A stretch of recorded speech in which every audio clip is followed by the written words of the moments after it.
Le dernier, mais non le moindre. Ça se peut-tu qu'on a déjà fini avec Batman? On dirait que je fais exprès. Batman Dracula, un autre Elseworld, celui-ci en 3 tomes.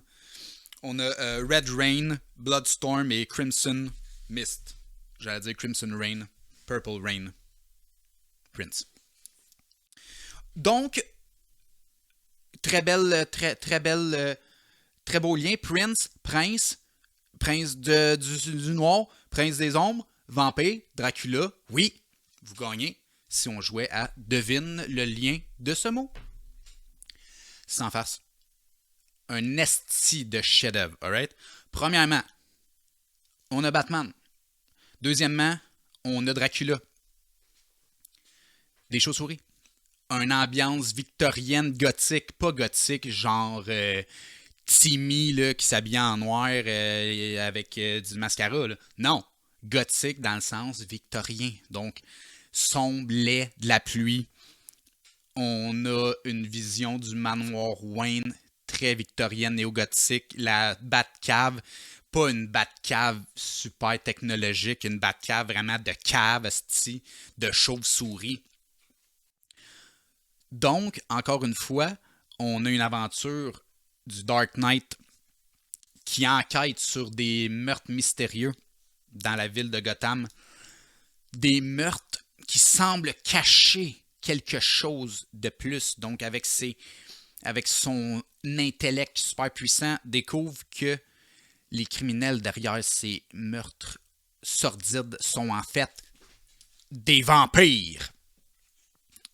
Donc, l'histoire, en gros, comme toute bonne chasse aux vampires, comme toute bonne chasse aux vampires, pas comme toute bonne chasse aux vampires, mais comme toute bonne histoire de vampire, ça va être un peu sensuel. Sensuel dans l'horreur et le genre de péché qu'est le vampirisme, là, la genre de... Comment l'expliquer? La genre de vibe très érotique d'un vampire, de la vie éternelle, de la jeunesse. Donc, c'est sûr qu'on va avoir une coupe de scènes sensuelles, pseudo-érotiques, mais, comme je l'avais dit dans l'épisode précédent, là, ça se prête bien. C'est thématique, you know? Bruce va être visité dans la nuit par une entité pour finalement se rendre compte que c'est Tanya. Peut-être le nom sonne une cloche. Tanya qui est un genre de Blade, fait qu'un genre de vampire gentil. Les vampires, c'est pas gentil, là, mais elle est le plus gentil que pas gentil. Donc, va faire en sorte que Batman va avoir quelques aptitudes de vampire pour essayer de se joindre à la cause de tuer le prince des vampires, le Dracula, pas le, mais Dracula. Dracula, c'est pour ceux qui aiment ça que ça finisse en à les mots. Donc, les 3 tomes, dans le premier, là, on parle ici des années comme 90-91, puis comme vous allez voir, les images puis les couleurs de ces années-là, pour vrai, là, c'est l'apogée, à mon avis, là, des comics. C'est fou raide. Doug Moench, en tout cas, peu importe, là, vous le lirez, vous le verrez, et Kelly Jones, un duo là, d'enfer qui ont fait beaucoup d'Elseworld. Puis pour vrai, là, dans toutes les tombes, vous allez voir à quel point que Bruce Batman, son évolution vers comme l'absolu vampire, elle est dégueulasse. Okay? Il va être de plus en plus dégueulasse. Puis naturellement, tu sais, fou, là, mettons. Fait que dans le premier, qui est vraiment Batman et Dracula, c'est vraiment que ça. Là. D'un bout à l'autre, ça va être la chasse à l'homme. En fait, c'est la chasse aux vampires. Ensuite, dans Bloodstorm, on va aller comme... Parce que là, je peux pas vous donner comme la fin là, de ce qui se passe dans Batman Dracula. Mais dans Bloodstorm, naturellement, on peut pas avoir une bonne histoire de Batman sans avoir le Joker. C'est ce qu'ils se disent. Donc, le Joker va, opportuniste comme il est, aller à l'encontre de cette bande de vampires et essayer de les convaincre d'être leur nouveau boss. Lui se dit arrêtez de têter les estis de sans-abri pis tout. Puis, tu sais, upgradez votre game. Attaquez-vous aux mafieux. Parce qu'en arrêt de tout ça, naturellement, eux boivent du sang de pas de style pauvre. En échange, Joker a le champ libre pour faire son crime sans avoir les autres mafieux dans ses jambes. Donc, c'est un win-win. Naturellement, Alfred est toujours aux côtés de son fidèle Bruce pour l'aider dans sa quête. Lui patente des estis de genre de croix, étoile, ninja, batarang, whatever quoi. Là, c'est un genre d'esti de couteau en bois en forme de chauve-souris. C'est son nouvelle arme là, pour combattre les vampires. Dans son upgrade de vampire.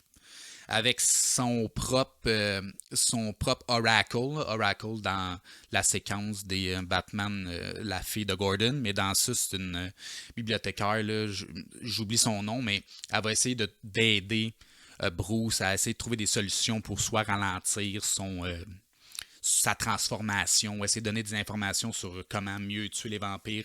Gordon est là aussi. Gordon, au début, sceptique des vampires, s'allie à la cause. Aide Batman et Alfred à combattre tout ça.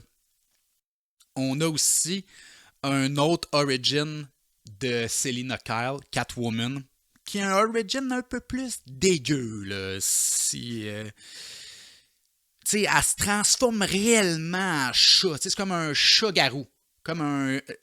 La lune, elle devient pas un loup parce qu'elle s'est pas faite mordre par un loup. Elle s'est fait licher par des chats. C'est devenu un chat-garou. Donc, elle s'appelle quand même Catwoman. Elle s'appelle pas, mettons, chat-garou-woman. Elle aussi, pas 100% vampire, donc va s'allier aussi à Batman pour essayer de combattre les méchants qui sont en train de prendre d'assaut Gotham. Dans le 3e tome, là, on tombe. T'as pas dessus, c'est pas pire. On est comme fin 90. Déjà là, dans la bande dessinée, tu le files, c'est plus comme du papier-papier, c'est comme un papier illustré. Là. J'aime moins ça, mais passons outre la sensitivité tactile, les sens. Les dessins aussi, l'art est comme un peu moins cool.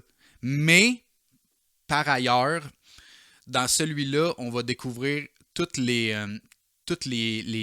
vilains qu'on connaît déjà de Batman. On va avoir Killer Croc, le Pingouin, Poison Ivy, Two-Face, Zaz un peu, Scarecrow.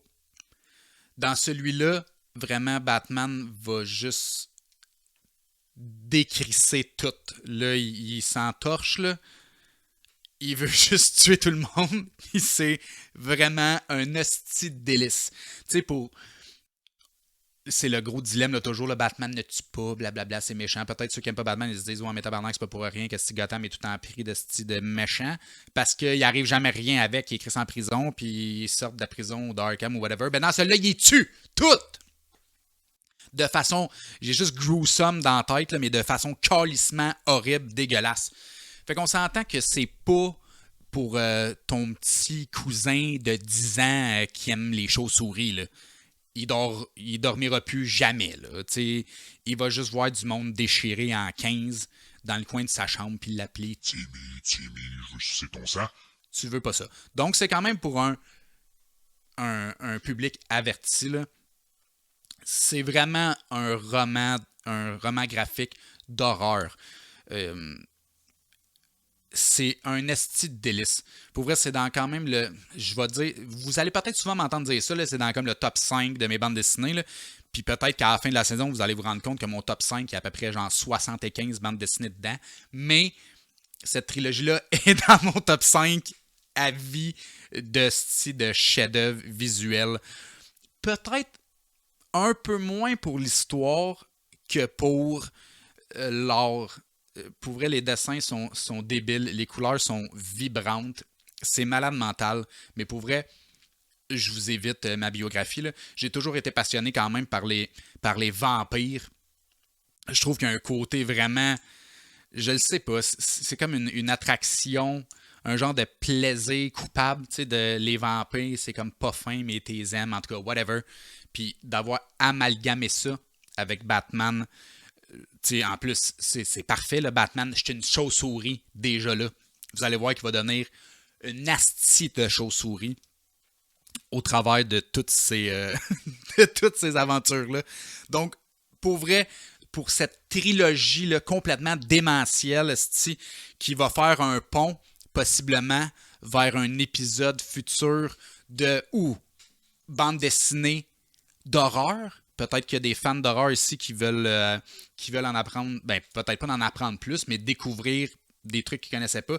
Donc, le pont parfait entre le super-héroïsme et l'horreur dégueulasse, parce que ça, là, je vous le dis, peut-être un peu plus. Ah non, les trois sont dégueulasses. C'est des bouts qui revolent. Batman Dracula, cette trilogie de Doug Moench, un solide 9. Donc voilà, l'épisode 3 tire déjà à sa fin. J'espère que vous avez apprécié l'univers des Elseworlds, là où tout est permis et où les barrières s'attendent à être défoncées. Là, je le sais pas. J'ai pas vraiment de métaphore pour celle-là. Là, où tout peut arriver, car rien n'est déjà arrivé qui pourrait réarriver, car vous avez le champ libre de votre imagination. Donc voilà, on se donne rendez-vous la prochaine fois, très bientôt, pour un autre épisode de La Taverne littéraire.